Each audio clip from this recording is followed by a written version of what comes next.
नमस्कार दोस्तों, मैं मयंक आप सभी का स्वागत करता हूं आपके अपने YouTube चैनल उन्नति क्लासेस पर। तो आज मैं आपके लिए UPSSC पेट का सेट नंबर 8 लेकर के आया हूं। मैं आपको यूथ कंपटीशन का करवा रहा हूं। क्यों करवा रहा हूं ये मैं आपको पिछली वीडियो में बता चुका हूं। तो आप लोगों से रिक्वेस्ट है कि अगर आपको वीडियोज़ पसंद आ रहे हैं तो आप चैनल को सब्सक्राइब करिएगा, चैनल को ग्रो करने में मेरी मदद कीजिएगा और वीडियो को लाइक ज़रूर करिएगा। तो ठीक है, अब कुछ ही दिन बचे हैं, ठीक है, तो इसको क्लास को स्टार्ट करते हैं। ठीक है, देखते हैं। पहला क्वेश्चन है, आगरा और फतेहपुर सीकरी दोनों लंदन से बड़े हैं, यह वक्तव्य किसने दिया था? बर्नियर ने, मनुची ने, रॉल्फ फिच ने या हॉकिंस ने? किसने दिया था? तो इसका आंसर क्या हो जाएगा? इसका आंसर हो जाएगा आपका रॉल्फ फिच। ऑप्शन सी जो है वो क्या हो जाएगा? करेक्ट हो जाएगा। आगे बढ़ते। मूर देश का यात्री इब्न बतूता किसके शासनकाल में भारत आया था? मूर देश का यात्री इब्न बतूता किसके शासनकाल में भारत आया था? तो उसका आंसर हो जाएगा आपका मोहम्मद बिन तुगलक। MBT क्या हो जाएगा? MBT मोहम्मद बिन तुगलक जो है वो क्या हो जाएगा? इसका करेक्ट आंसर हो जाएगा।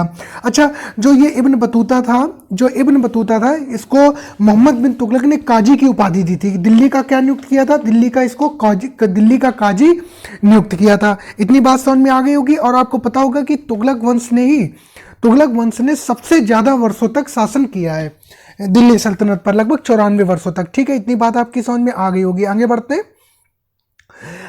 हर्ष के दरबार में ह्वेनसांग को एक दूत के रूप में किसने भेजा था? हर्ष के दरबार में ह्वेनसांग को एक दूत के रूप में किसने भेजा था? ताइसुंग ने, तुंग कुआन ने, कु एन बू ने या उपरोक्त में से कोई नहीं? तो इसका आपको जवाब देना है। तो इसका जवाब क्या हो जाएगा?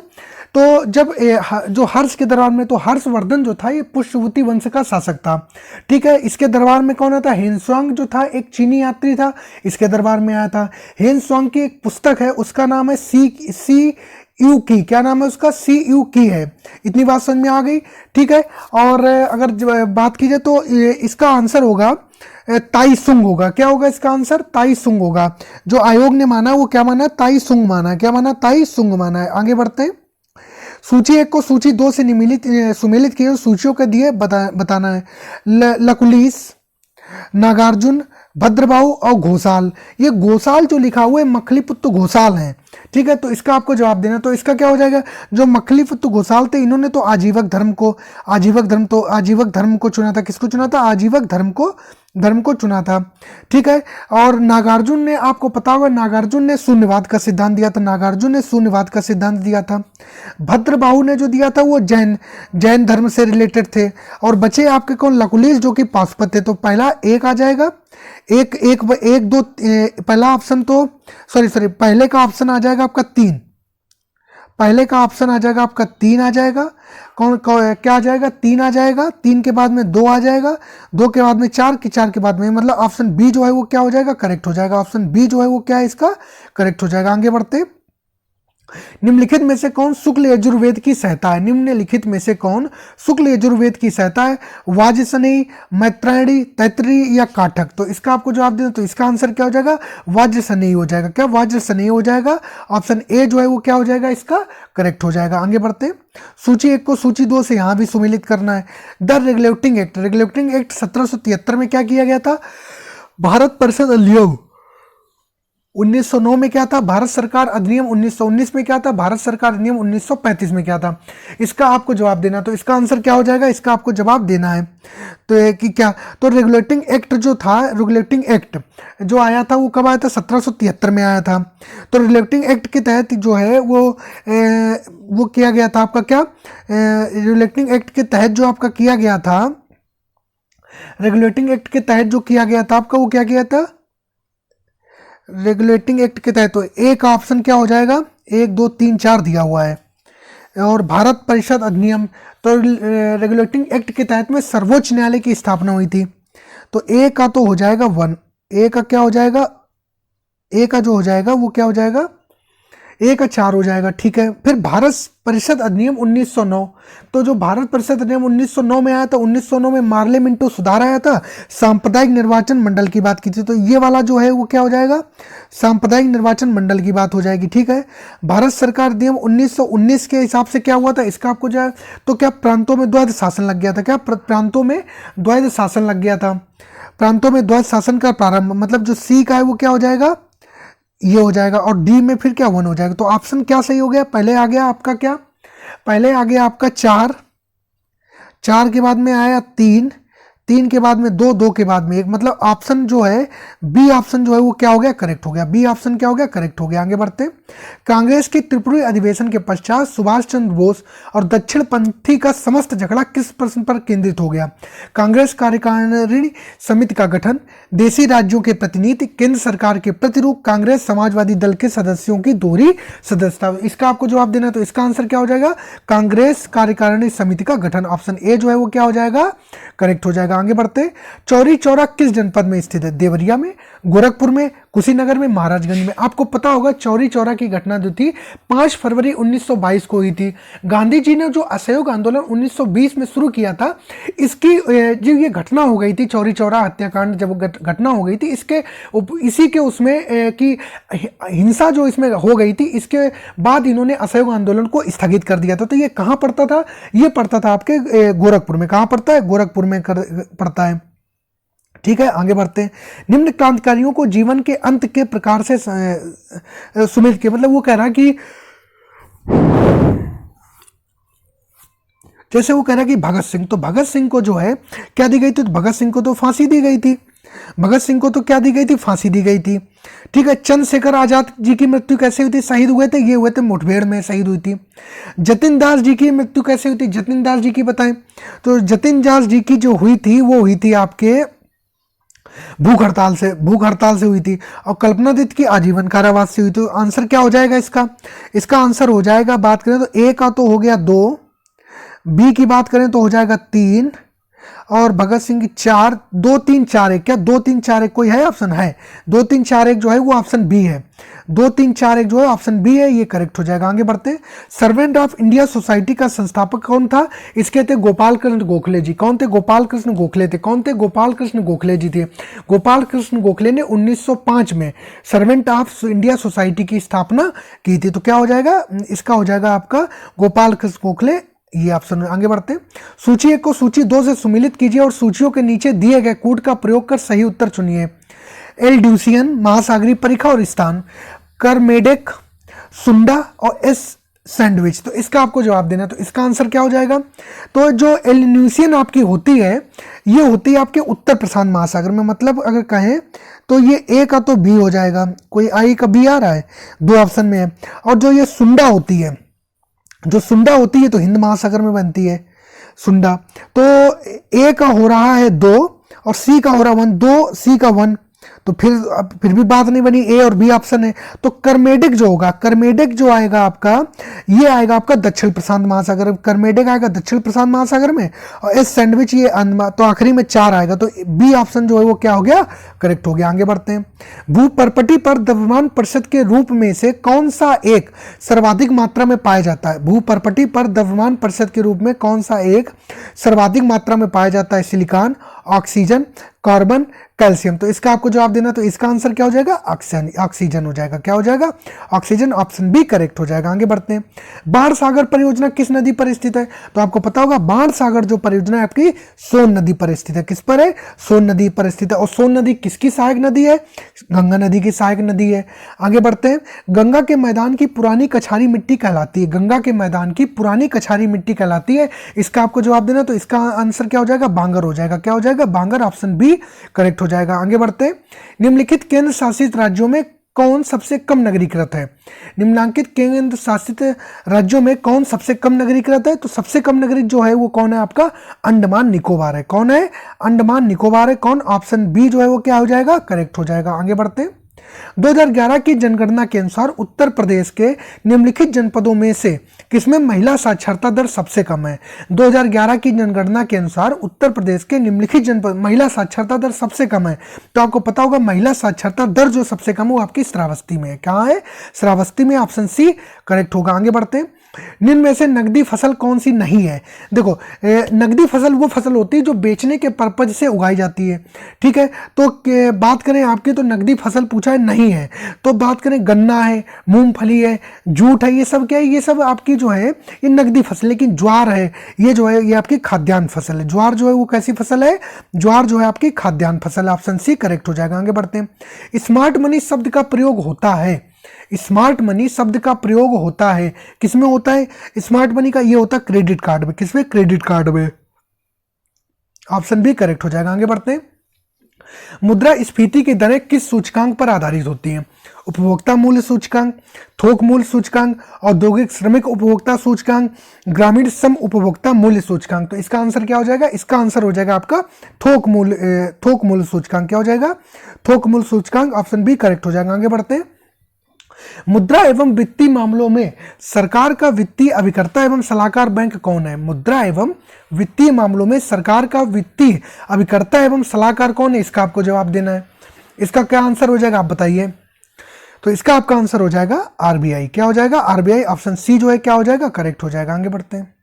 पंचायतों एवं नगर पालिकाओं के संबंध में भारतीय संविधान में किस वर्ष प्राविधान किया गया था? इसका आपको जवाब देना है। तो इसका आंसर क्या होगा? जवाब दीजिए इसका जवाब दीजिए आप। ये हो जाएगा ऑप्शन डी। क्या हो जाएगा? डी हो जाएगा। ठीक है, 73वां 74वां संविधान संशोधन। ठीक है, आगे बढ़ते हैं। नीचे दो कथन दिए गए हैं जिनमें एक को कथन तथा दूसरे को कारण कहा गया है। कथन एक, केंद्रीय कानूनों का संवैधानिक वैधता के संबंध में सॉरी केंद्रीय कानूनों का संवैधानिक वैधता के संबंध में भारत के सर्वोच्च न्यायालय की अनन्य अधिकारिता है। कारण क्या है? सर्वोच्च न्यायालय भारतीय संविधान का संरक्षक है। नीचे दिए गए कूटों में से सही उत्तर चुनिए। इसका आपको जवाब देना है। इसका क्या आंसर हो जाएगा? जवाब दीजिए। देखिए, ए भी सही है और भी सही है, और आर जो है वो एक ही सही व्याख्या भी करता है। तो 42 का ऑप्शन क्या हो जाएगा? 22 का ऑप्शन क्या हो जाएगा? ये ए ऑप्शन जो है वो क्या हो जाएगा? करेक्ट हो जाएगा। आगे बढ़ते हैं। केंद्र एवं राज्यों के बीच वैधानिक शक्तियों का बंटवारा दिया हुआ है। मतलब केंद्र और राज्यों के बीच जो बंटवारा है वो किस में दिया गया, ये आपको बताना है। तो इसका आंसर क्या हो जाएगा? सबको पता है 7वीं अनुसूची। क्या? 7वीं अनुसूची। सी ऑप्शन करेक्ट हो जाएगा। आगे बढ़ते हैं। 42वें संविधान संशोधन द्वारा किस अनुच्छेद के माध्यम से श्रमिकों की प्रबंधन में भागीदारी सुनिश्चित की गई है? तो इसका आंसर क्या हो जाएगा? इसका हो जाएगा अनुच्छेद 43A। अनुच्छेद 43A हो जाएगा। आगे बढ़ते हैं। भारतीय संविधान का अनुच्छेद 1 भारत को क्या घोषित करता है? तो भारत को घोषित करता है एक राज्यों का एक संघ, यूनियन। तो ए ऑप्शन क्या हो जाएगा? करेक्ट हो जाएगा। ए ऑप्शन करेक्ट हो जाएगा। आगे बढ़ते हैं। इनमें से कौन विषाणु जनित रोग नहीं है? इनमें से कौन विषाणु जनित रोग नहीं है? तो आपको पता होगा वायरस से कौन सा रोग नहीं फैलता है? 6 रोग। ये जो है ये डी ऑप्शन जो क्या हो जाएगा? करेक्ट हो जाएगा। आगे बढ़ते हैं। मानव शरीर में क्रोमोसोम की संख्या कितनी होती है? मानव शरीर में क्रोमोसोम की संख्या होती है वो कितनी होती है? ये होती है आपकी 46 होती है। क्या होती है? 46 होती है। आगे बढ़ते हैं। यूरिया में नाइट्रोजन किस रूप में पाया जाता है? यूरिया में नाइट्रोजन किस रूप में पाया जाता है? एमाइड के रूप में, अमोनिकल के रूप में, नाइट्रेट के रूप में, नाइट्राइट के रूप में। तो इसका आंसर क्या हो जाएगा? इसका आंसर हो जाएगा आपका एमाइड के रूप में। क्या? एमाइड के रूप में। ऑप्शन ए जो है वो क्या हो जाएगा? करेक्ट हो जाएगा। आगे बढ़ते। दूध का दही में परिवर्तन किसके द्वारा होता है? दूध का दही में जो परिवर्तन होता है किसके द्वारा होता है? तो आपको पता होगा बैक्टीरिया के द्वारा होता है। किसके द्वारा होता है? बैक्टीरिया के द्वारा होता है। ऑप्शन ए जो है वो क्या हो जाएगा? करेक्ट हो जाएगा। ऑप्शन ए करेक्ट हो जाएगा। आगे बढ़ते। मथने के पश्चात क्रीम का दूध से पृथक हो जाने का कारण है। मथने के पश्चात क्रीम का दूध से पृथक हो जाने का कारण क्या है? यह है आपका अपकेंद्री बल। क्या है? अपकेंद्री बल। ऑप्शन सी करेक्ट हो जाएगा। ठीक है, आगे बढ़ते हैं। आपको पता होगा कि मैथ, रीजनिंग, ग्राफ, इनके जो भी क्वेश्चन इसकी क्लास में आपके प्रैक्टिसेशन और कंसेप्ट के साथ में मैं अलग से लेकर के आ रहा हूं। तो अगर आपने वो वीडियोज नहीं देखे हैं तो आप पहले जाएं, उनको जो एक प्रैक्टिस सेट 1 था उससे आप स्टार्ट करें। आप देखेंगे धीरे धीरे आपको इसका आपका जो कंसेप्ट है वो भी क्लियर होंगे और आपका क्वेश्चन भी अच्छे होने लगेंगे। ठीक है, तो आगे देखते हैं। अगला क्वेश्चन देखते हैं क्या है। भारत की खोज किसकी कृति है? भारत की जो खोज है वो किसकी कृति है? तो सबको पता, भारत की जो खोज जो कृति है किसकी? जवाहरलाल नेहरू की। किसकी है? जवाहरलाल नेहरू की। ऑप्शन बी करेक्ट हो जाएगा। आगे बढ़ते हैं। प्रस्तुत विकल्पों में से लोकोक्ति को पहचानिए। आ बैल मुझे मार, टेढ़ी उंगली से अचार निकालना, घाट घाट का जूस पीना, तिल का लड्डू बनाना। भैया घाट घाट का जूस कब से पीने लगे? घाट घाट का जो है वो जूस कब से पीने लगे? और तिल का लड्डू बनाना, तिल का पहाड़ बनाना तो सुना है, टेढ़ी उंगली से अचार नहीं निकलता, अचार कब से टेढ़ी उंगली, तो ये हो जाएगा आपका जो सही आंसर है वो है आपका आ बैल मुझे मार। क्या ऑप्शन ए करेक्ट हो जाएगा। आगे बढ़ते, विधात्री शब्द का पुल्लिंग शब्द बताइए, विधात्री शब्द का पुल्लिंग बताइए। तो क्या होगा, विधाता का क्या हो जाएगा, विधात्री हो जाएगा, विधाता का क्या हो जाएगा, विधात्री हो जाएगा। ऑप्शन डी करेक्ट हो जाएगा। आगे बढ़ते, निम्नलिखित वाक्यों में से कौन सा कथन अशुद्ध है। हमारे पास समय कम है, कल लोगों की भीड़ जमेगी, कहाँ जाना है, शायद बारिश हो रही। तो इसका जवाब क्या हो जाएगा, इसका जवाब हो जाएगा का अशुद्ध है, कल लोगों की भीड़ जमेगी। भैया भीड़ कब से जमने लगी, समझ रहे, कल लोगों की भीड़ लगेगी। तो ऑप्शन ए करेक्ट हो जाएगा। आगे बढ़े, आगे बढ़ते, अगला क्वेश्चन, हमारी भावी जीवन निसंदेह उज्जवल होगा में रेखांकित शब्द का विलोम बताइए। भावी, भावी का आपको क्या बताना है, विलोम शब्द बताना है। तो भावी का विलोम क्या हो जाएगा, भावी का विलोम मतलब आने वाला, और ये हो जाएगा बीता मतलब अतीत, क्या हो जाएगा, अतीत। ऑप्शन बी है वो क्या हो जाएगा, करेक्ट हो जाएगा। आगे बढ़ते, आगे बढ़ते, आगे बढ़ते, देखते हैं। देखिए रीजनिंग के क्वेश्चन मैंने बताया आपको, मैं अलग से करा रहा हूं। ये देखिए, टेस्ट क्रिकेट में 13 शतक लगाने वाला प्रथम भारतीय क्रिकेटर कौन था। टेस्ट क्रिकेट में 13 शतक लगाने वाला प्रथम भारतीय क्रिकेटर कौन था। तो सबको पता है अपने कौन, वीरू भाई, वीरेंद्र सहवाग। क्या, Virender Sehwag. Option C correct हो जाएगा। आगे बढ़ते, वैश्विक स्तर पर प्रथम अंतर्राष्ट्रीय योग दिवस मनाया गया था। मतलब वो कह रहा है कि पहला अंतर्राष्ट्रीय योग दिवस है वो कब मनाया गया था, ये आपका 21 जून 2015 को मनाया गया था। कब मनाया था, 21 जून 2015 को मनाया गया था। आगे बढ़ते हैं, निम्नलिखित में से किसके परिणाम स्वरूप पानी की गुणवत्ता में गिरावट आई है। निम्नलिखित में से किसके परिणाम स्वरूप पानी की गुणवत्ता में गिरावट आई है। तो इसका आंसर क्या हो जाएगा, इसका आंसर हो जाएगा आपके गंदे पानी का सही से निपटान ना करना। तो कौन सा ऑप्शन हो जाएगा, ये हो जाएगा आपका ऑप्शन ए जो है क्या हो जाएगा, करेक्ट हो जाएगा। ऑप्शन ए करेक्ट हो जाएगा। आगे बढ़ते, कीठम झील और सुल सरोवर पक्षी अभयारण्य निम्नलिखित में से किस शहर में है। इनको रामसर साइट का भी दर्जा दिया, कहाँ है, आपके आगरा में। कहाँ है, आपके आगरा में है। ऑप्शन डी करेक्ट हो जाएगा। आगे बढ़ते, टी बोर्ड ऑफ इंडिया का मुख्य कार्यालय कहां पर स्थित है। टी बोर्ड ऑफ इंडिया, तो आपको पता होगा जो टी बोर्ड ऑफ इंडिया ये कहां है, कलकत्ता में। कहां है, कलकत्ता में। 1954 में इसकी स्थापना की गई थी।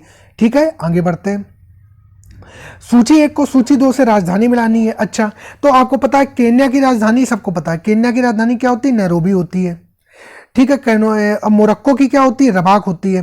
तो अगर बी का 2 है, बी का 2 है और डी का 1 है, तो बी का 2 डी का 1 जो है वो बी का 2 डी का 1 ऑप्शन ए करेक्ट हो जाएगा। ऑप्शन ए जो है वो क्या हो जाएगा, करेक्ट हो जाएगा। आगे बढ़ते हैं, लोकसभा में सदस्यों द्वारा निजी विधेयक पेश करने की सूचना अवधि क्या है। लोकसभा में सदस्यों द्वारा निजी विधेयक पेश करने की सूचना अवधि क्या है। तो इसका आंसर हो जाएगा आपका 1 माह। आगे बढ़ते, अलाउद्दीन खिलजी द्वारा बनाया गया प्रसिद्ध अलाई दरवाजा कहां पर स्थित है। तो अलाई दरवाजा सबको पता है कहां पर स्थित है, नई दिल्ली में स्थित है। कहां, नई दिल्ली में स्थित है। ऑप्शन बी करेक्ट हो जाएगा। आगे बढ़ते हैं, विषाणु रोग रहित आलू के उत्पादन के लिए भारतीय कृषि अनुसंधान परिषद और किस राज्य के बीच समझौता हुआ है, ये आपको बताना है। तो ये हो जाएगा आपका मध्य प्रदेश। क्या, Madhya Pradesh. Option D correct हो जाएगा, मध्य प्रदेश। आगे बढ़ते हैं, मई 2022 में केंद्र सरकार द्वारा जारी नागरिक पंजीकरण प्रणाली रिपोर्ट 2020 के अनुसार वर्ष 2020 में जन्म दर में कितने की कमी हुई है। ये आपके नागरिक पंजीकरण प्रणाली के अनुसार आपको बताना है। तो इसका आंसर क्या हो जाएगा, 2.4%। क्या हो जाएगा, 2.4%। ऑप्शन सी करेक्ट हो जाएगा। आगे बढ़ते हैं, मई 2022 में यूनान में आयोजित IWF जूनियर विश्व चैंपियनशिप 2022 में किस भारतीय महिला ने देश के लिए पहली बार गोल्ड जीता। तो किसने जीता है आपका, किसने जीता है आपका, इसका आपको जवाब देना है। तो इसका जवाब हो जाएगा आपका हर्षदा शरद गरुड़। क्या, हर्षदा शरद गरुड़। ऑप्शन बी करेक्ट हो जाएगा। आगे बढ़ते हैं, मई 2022 में किस राज्य ने vehicle movement tracking system mobile app launch किया है। इसका जवाब देना आपको। तो इसका आंसर क्या हो जाएगा आपका, हरियाणा हो जाएगा। क्या हो जाएगा, हरियाणा। ऑप्शन सी जो है वो क्या हो जाएगा, करेक्ट हो जाएगा। ऑप्शन सी करेक्ट हो जाएगा। ठीक है, आगे बढ़ते हैं, वाणिज्य एवं उद्योग मंत्रालय के द्वारा मई 2022 में जारी आंकड़ों के अनुसार भारत का शीर्ष फार्मा निर्यात गंतव्य कौन सा देश है। इसका आपको जवाब देना। तो इसका आंसर क्या हो जाएगा, इसका आंसर हो जाएगा आपका अमेरिका हो जाएगा। क्या हो जाएगा, अमेरिका। ऑप्शन ए करेक्ट हो जाएगा। अंतर्राष्ट्रीय जैव विविधता दिवस कब मनाया जाता है। तो अंतर्राष्ट्रीय जैव विविधता दिवस आपका कब मनाया जाता है, 22 मई को मनाया जाता है। कब मनाया जाता है, 22 मई को मनाया जाता है। आगे बढ़ते हैं, आतंकवाद निरोधक दिवस कब मनाया जाता है? मतलब आतंकवाद विरोधी दिवस जो है वो कब मनाया जाता है? ये मनाया जाता है आपका कब? ये मनाया जाता है आपका 21 मई को। कब? 21 मई को। ऑप्शन बी करेक्ट हो जाएगा। ठीक है, आगे बढ़े। मई 2022 में वर्चुअली आयोजित ब्रिक्स पर्यावरण मंत्रियों की बैठक किसकी अध्यक्षता में संपन्न हुई? मई 2022 में वर्चुअली आयोजित ब्रिक्स पर्यावरण मंत्रियों की बैठक किसकी अध्यक्षता में संपन्न हुई? इसका आपको जवाब देना है। क्या हो जाएगा इसका? आपका भारत हो जाएगा। क्या हो जाएगा? अपना प्यारा भारत। ऑप्शन ए करेक्ट हो जाएगा। आगे बढ़ते हैं। मई 2022 में टाइगर राजस्थान का कौन सा अभयारण्य भारत के 52वें टाइगर रिजर्व के रूप में अधिसूचित किया गया? आपको बताना भारत का 52वां जो टाइगर रिजर्व है वो कौन सा है? वो है आपका रामगढ़ विषधारी वन्यजीव अभयारण्य। क्या? रामगढ़ कहाँ है? हाँ, ये रामगढ़ विषधारी वन्यजीव अभयारण्य। ये कहाँ पड़ता है? ये आपका राजस्थान में पड़ता है। आगे बढ़ते हैं। मई 2022 में एजुकेशनल वर्ल्ड फोरम का आयोजन कहाँ किया गया? मई 2022 में एजुकेशनल वर्ल्ड फोरम का आयोजन है वो कहाँ किया गया? इसका आपको जवाब देना है। तो इसका आंसर हो जाएगा आपका लंदन में। कहाँ? लंदन में। ऑप्शन डी करेक्ट हो जाएगा, लंदन। ठीक है, आगे बढ़े। आगे बढ़ते हैं। 24 मई 2022 को क्वाड नेताओं का शिखर सम्मेलन कहाँ आयोजित किया गया? मतलब क्वाड नेताओं की जो बैठक हुई है वो कहाँ हुई है? ये हुई है आपको जापान टोक्यो। क्या? Japan Tokyo. Option A correct हो जाएगा। आगे बढ़ते हैं। मई 2022 में जारी यात्रा एवं पर्यटन विकास सूचकांक में भारत की कितनी रैंक है? मई 2022 में जारी यात्रा एवं ट्रेवल एंड टूरिज्म इंडेक्स में जो भारत की रैंक है वो कितनी है? ट्रेवल एंड टूरिज्म में भारत की जो रैंक है वो कितनी है? 54 है। कितनी है? 54 है। पर्यावरण प्रदर्शन सूचकांक में भारत की रैंक कितनी है? 180 है। ठीक है, अब गद्यांश है। हमारा जीवन जिन मानवीय सिद्धांतों, अनुभवों और सांस्कृतिक संस्कारों के संबल से समस्त सृष्टि के लिए महत्वपूर्ण बना है। परोपकार की भावना उन्हीं में से एक है। मानव को एक दूसरे से प्रति वैसा ही संवाद, ये सब बातें कही गई है।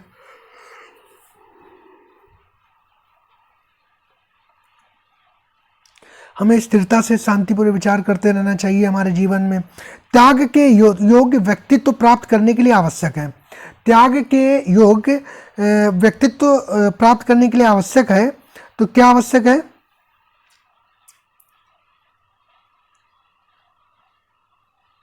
तो इसका आंसर क्या हो जाएगा? मैं आपको आंसर बताता हूँ, इसको आपको पढ़ के सॉल्व करना है। तो इसका आंसर जो है त्याग के योग्य व्यक्तित्व प्राप्त करने के लिए आवश्यक है जो आपका, वो आवश्यक है आपका असाधारण संरचनात्मक। क्या? असाधारण रचनात्मक। आध्यात्मिक अनुभवों से लैस होना। रेखांकित शब्द का अर्थ लैस होना। लैस होने का सबको पता होगा। लैस होने का जो मतलब होता है वो होता है सज्जित होना, युक्त होना। ऑप्शन डी क्या हो जाएगा? करेक्ट हो जाएगा। आगे बढ़ते हैं। आध्यात्मिक शब्द का निर्माण किस उपसर्ग की सहायता से हुआ है? आध्यात्मिक का किस उपसर्ग की सहायता से हुआ है? तो इसका आपको जवाब देना है। तो ये हो जाएगा आपका अधि। क्या? अधि। ऑप्शन ए जो है वो क्या हो जाएगा? करेक्ट हो जाएगा। आगे बढ़ते हैं। रचना की दृष्टि से शेष से भिन्न शब्द को अलग कीजिए। रचना की दृष्टि से शेष से भिन्न शब्द को अलग कीजिए। वैचारिक, बौद्धिक, वास्तविक या मालिक। तो इसका आपको जवाब देना है। तो इसका आंसर क्या हो जाएगा आपका? इसका आंसर हो जाएगा आपका मालिक। क्या? मालिक। ऑप्शन डी करेक्ट हो जाएगा। आगे बढ़ते हैं। शरीर को नश्वर कहा जाता है क्योंकि वह अल्पायु होता है, नाशवान होता है, छोटा होता है, अत्यल्प होता है। तो इसका क्या आंसर हो जाएगा? इसका आंसर क्या हो जाएगा? इसका आंसर हो जाएगा आपका नाशवान होता है। शरीर का क्या हो जाता है? शरीर का हो जाता है आपका नाश हो जाता है। क्या हो जाता है? नाश हो जाता है। तो ये आपका एक ये गद्यांश है जो कि आपको खुद से पढ़ के सॉल्व करना है। ठीक है, और ये आपको पता होगा कि जो मैथ और रीजनिंग और जो मैथ रीजनिंग के क्वेश्चन है, ग्राफ के जो क्वेश्चन है, इनकी क्लास मैं आपके लिए अलग से लेकर के आ रहा हूँ। इनकी क्लास मैं आपसे अलग से लेकर के आ रहा हूँ। इतनी बात आपकी समझ में आ गई होगी। ठीक है, तो ठीक है, आप लोग चैनल को सब्सक्राइब कर लीजिएगा। आप लोगों को रेगुलर तैयारी कराई जा रही है कंप्लीट। आपको यूथ कंपटीशन का मैं इस वजह से करवा रहा हूँ भाई कि इससे ही क्वेश्चन फंसे। इसमें मैं जो आपको ये 17 सेट जो है ये करवाऊंगा, आप यकीन नहीं मानेंगे। 17 सेट में आप देख रहे होंगे कि आपकी मैथ, रीजनिंग, जीके ये सब कंप्लीट हो चुकी होगी। देखो, आप अपनी तरफ से भी पढ़ें, प्रयास करें। ऐसा नहीं कि आप अपना सिर्फ इतना ही पढ़ेंगे बाकी ना। इसको जो मैं करवा रहा हूँ इसको तो आप बिल्कुल कंठस्थ कर लीजिए, याद। इतने क्वेश्चन इतनी बार आप रिवाइज कर लीजिए, बार बार वीडियो को देखिए, इससे आपके दिमाग में क्वेश्चन फीड हो जाए। और आप देखेंगे जब पेपर दे के आएंगे ना हम लोग, तब इसको बात करेंगे जी क्या पढ़ा और क्या आया, कितना फंसा है। ठीक है, और मैथ की भी बात कर लेंगे। ठीक है। इसलिए मैथ में आपको रीजनिंग जो है मैं कंसेप्ट भी करा रहा हूँ, मैं एक एक चीज़ बिल्कुल आपको जो छोटे बिल्कुल बेसिक लेवल से समझाता हुआ चल रहा हूँ। ठीक है, तो ठीक है, आप लोग चैनल को सब्सक्राइब करिए, आपके लिए बहुत मेहनत की जा रही है, अच्छे से अच्छा कंटेंट देने की कोशिश की जा रही है। तो सब लोग चैनल को सब्सक्राइब करिएगा, वीडियो को लाइक और शेयर कीजिएगा। सब लोग अपना ध्यान रखिएगा। सब लोगों को धन्यवाद। जय हिंद, वंदे मातरम।